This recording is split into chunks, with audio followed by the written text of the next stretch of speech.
Bab 130. Pemuda yang membawa adik perempuannya. Pria paruh baya itu tak tahu harus berkata apa. Melindungimu. Sekarang, di seluruh alam semesta Guanxuan, siapa yang berani melindungimu?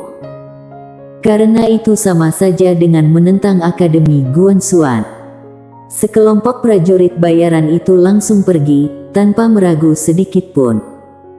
Sebenarnya, sebelum bertindak, mereka sudah memiliki keraguan, namun 3 keberuntungan Tao sungguh menggoda. 3 keberuntungan Tao seringkali dapat sepenuhnya mengubah takdir seseorang. Orang dari lapisan bawah sangat sulit mengubah nasib, namun kalau ada keberuntungan Tao, semuanya akan berbeda. Dengan memiliki keberuntungan Tao, hidupnya pasti akan lebih mudah dan penuh keberuntungan. Bagi para kultivator, itu adalah sesuatu yang menakjubkan. Namun, mereka masih memiliki kekhawatiran, itulah sebabnya mereka bertanya seperti tadi. Selama bertahun-tahun mereka telah berkembang, dan alasan terbesarnya adalah kehati-hatian. Baik dalam menerima tugas atau melakukan hal lain, mereka sangat berhati-hati. Percakapan Sander dengan pria paruh baya tadi sama sekali tak disembunyikan, sehingga banyak orang yang sedang bersembunyi mendengarnya. Banyak orang sedang merenung. Sebelum datang ke sini, semua orang hanya tahu tentang keberuntungan Tao dan jutaan kristal peri. Mereka tergiur imbalan yang besar ini, sehingga mengabaikan latar belakang Sander.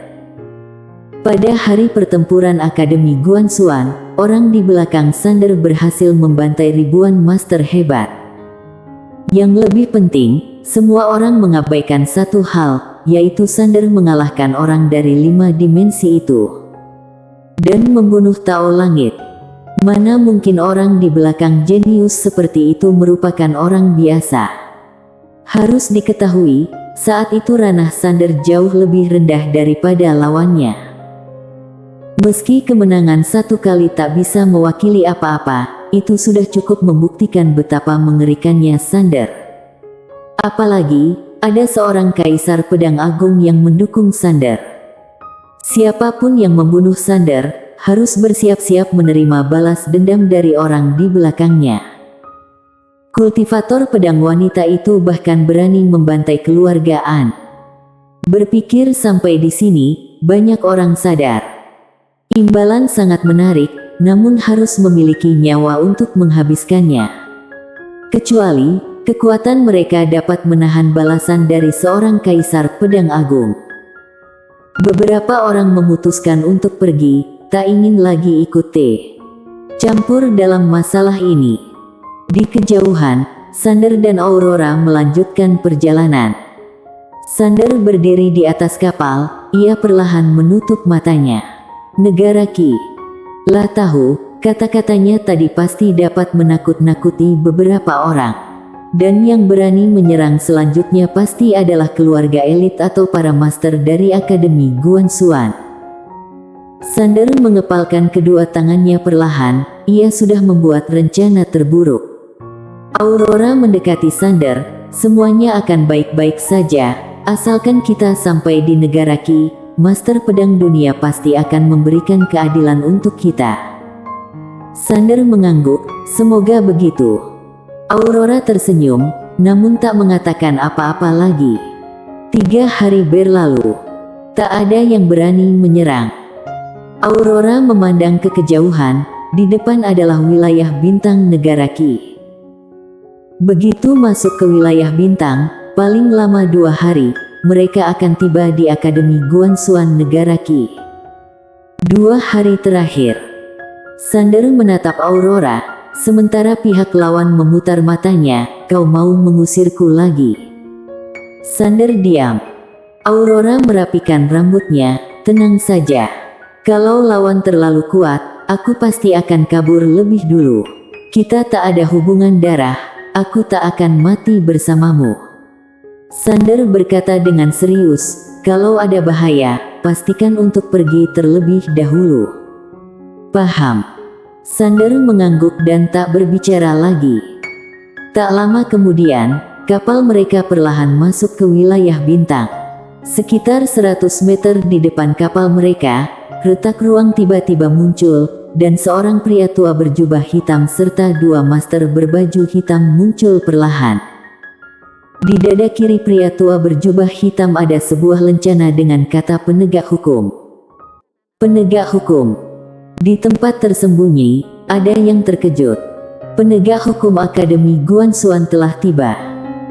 Dan pria tua berjubah hitam yang memimpin itu memiliki aura yang sangat kuat, sama sekali tak bisa dibandingkan dengan kelompok prajurit bayaran sebelumnya. Ranah Deng Feng. Ekspresi semua orang menjadi sangat serius. Bukan karena ranah pria tua itu, namun karena identitasnya. Ini adalah perwakilan resmi dari Akademi Guanxuan. Pria tua berjubah hitam menatap Sander, ada perintah dari kabinet, kami harus menangkap Sander, kalau melawan, langsung dibunuh. Langsung dibunuh. Usai bicara, pria tua itu segera mengayunkan tangan dan dua bawahannya langsung menghilang. Di kapal, Sander melangkah maju ke depan dan mengayunkan pedangnya. Bam! Cahaya pedang menyerang dan kedua orang itu terpental. Melawan. Semua orang terkejut. Sander melakukan perlawanan, itu berarti ia akan berhadapan langsung dengan Akademi Guanxuan. Di kejauhan, pria tua berjubah hitam itu menatap Sander, cari mati. Kemudian ia menghilang. Bas! Petir melintas di tengah lapangan. Kecepatannya sangat cepat. Ekspresi Sander menjadi serius. Kekuatan pria tua ini 5 kali lipat lebih kuat dari pria tua ranah Senji sebelumnya. Tak boleh gegabah. Sander melangkah maju, ia langsung berubah menjadi sinar pedang dan menghilang. La menyerang dengan menggunakan pedang Hangdao. Sander tentu tak akan bertarung lama dengan pihak lawan. Karena tingkatan lawan 8 tingkat lebih tinggi darinya. Kalau Sander tak menggunakan pedang Hangdao, bahkan jika akhirnya bisa menang, tenaganya pasti terkuras habis. Karena itu, ia dengan tegas menggunakan pedang Hangdao. Saat Sander tiba-tiba mengganti pedang, pria tua itu langsung mencium aroma kematian. Namun sudah tak keburu untuk mundur. Put! Sinar pedang langsung merobek cahaya petir, kemudian menembus dahi pria tua berjubah hitam itu. Darah menyembur dari bagian belakang kepala lawan. Ekspresi semua orang yang bersembunyi berubah. Apakah Sander menyembunyikan kekuatannya? Sander menoleh ke Aurora di atas kapal. Nona Aurora, terima kasih atas pengawalanmu sejauh ini. Negara Qi ada di depan, kalau kau terus ikut denganku, nyawamu akan terancam, jadi sampai di sini saja. Usai bicara, ia berubah menjadi sinar pedang dan melesat menuju negara Qi yang jauh. La memutuskan untuk melanjutkan perjalanan sendiri. Pertama, tak ingin melibatkan Aurora. Kedua, kecepatan terbang sendiri lebih cepat. Meski energi yang terkuras lumayan banyak, itu tak masalah. Ia memiliki pil pemulihan, dan cukup untuk mendukungnya mencapai negara Qi. Setelah membunuh penegak hukum, ia tahu Akademi Guanxuan pasti akan balas dendam. Karena itu dirinya harus segera tiba di negara Qi.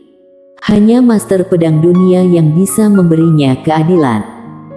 Sander tahu dirinya tak mungkin melawan seluruh Akademi Guanxuan. Menggulingkan Akademi sendirian. Itu sama sekali tak realistis. Aurora tiba-tiba muncul di depannya. Sander terdiam. Kau takut melibatkanku, atau takut aku membebanimu? Sander hendak menjawab, Aurora tersenyum, mungkin keduanya ada. Sander diam. Aurora berjalan mendekati Sander, apakah kau takut aku menyukaimu? Sander tak menjawab. Aurora tersenyum, apakah aku tak boleh menyukaimu? Sander menggeleng, perjalanan ini sangat berbahaya. Jawab pertanyaanku. Sander terdiam. Apakah sesulit itu untuk menjawab? Sander menggeleng, aku tak ingin kau berada dalam bahaya. Aurora melangkah maju, pertanyaanku adalah, apakah aku tak boleh menyukaimu? Lah tahu, ada beberapa kata yang kalau tak diucapkan sekarang, mungkin tak akan pernah ada kesempatan untuk mengucapkannya lagi. Sander terdiam. Aurora sedikit menunduk, bolehkah aku menyukaimu? Kalau kau menyukaiku, aku bisa memberikan segalanya yang terbaik di dunia untukmu. Sander diam, lalu menatap pedang Hangdao di tangannya. Ada seorang gadis mengorbankan dirinya demi menyelamatkanku. Kalau aku berselingkuh, ia pasti akan sangat sedih. Kemudian ia naik ke atas pedangnya, dan menghilang. Aurora menatap cahaya pedang yang semakin menjauh dan tersenyum, air matanya menetes. Seharusnya aku sangat marah, seharusnya aku sangat membencimu, namun kenapa aku malah semakin menyukaimu? Ekspresi orang-orang yang bersembunyi sangat serius. Sander sebelumnya membunuh Tao Langit, sekarang ia membunuh penegak hukum. Ini adalah sesuatu yang tak akan dimaafkan Akademi Guanxuan. Tak jauh dari sana, salah satu penegak hukum mengeluarkan tabung pesan suara dan menghancurkannya. Di antara bintang-bintang, Sander terbang dengan pedangnya. Selama ini ia terus mempelajari jalan, kini ia sudah familiar dengan rute ke negara Qi. Sander terbang dengan kecepatan tercepat. Tiba-tiba ruang di depannya terbelah, kemudian muncul seorang pria tua muncul. Pria tua itu menatapnya, "Tuan muda Sander, tolong berhenti." "Siapa kau?"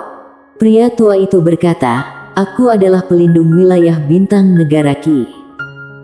Sander terdiam, ia tahu bahwa setiap wilayah bintang memiliki seorang pelindung. Pria tua itu berkata, "Tuan muda Sander, aku tahu tujuanmu datang ke negara Qi. Aku juga tahu tentang masalahmu dengan keluargaan, tahu kau diperlakukan tak adil. Jujur, aku sebenarnya tak ingin terlibat dalam hal ini, namun kini Akademi telah mengeluarkan surat perintah, aku tak bisa membiarkanmu masuk ke negara Qi." Sander mendekati pria tua itu, "Aku datang ke sini untuk bertemu dengan Master Pedang Dunia. Kalau Akademi benar-benar adil, kenapa takut aku bertemu dengannya?" Pria tua itu menggeleng, "Kau tak seharusnya membunuh Tao Langit, apalagi membunuh penegak hukum. Kau ini sama saja dengan menantang aturan dan otoritas Akademi." Sander tersenyum, "Pada hari itu, Tao Langit muncul dan mencoba membunuhku. Apakah aku tak boleh melawan?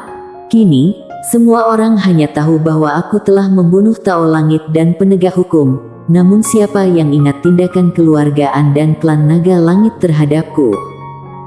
Aku tahu diriku tak memiliki kekuatan, latar belakang, atau dukungan. Para pemegang kekuasaan di dalam Akademi tentu tak akan mengambil risiko untuk melawan keluarga endemiku." Pria tua itu terdiam. Sander lanjut berkata, "Dari awal hingga akhir, selain pemimpin keluarga Ye, siapa di dalam Akademi yang peduli apakah tindakan itu benar atau salah? Tak ada. Bagi mereka itu tak penting, yang mereka pedulikan adalah kepentingan mereka.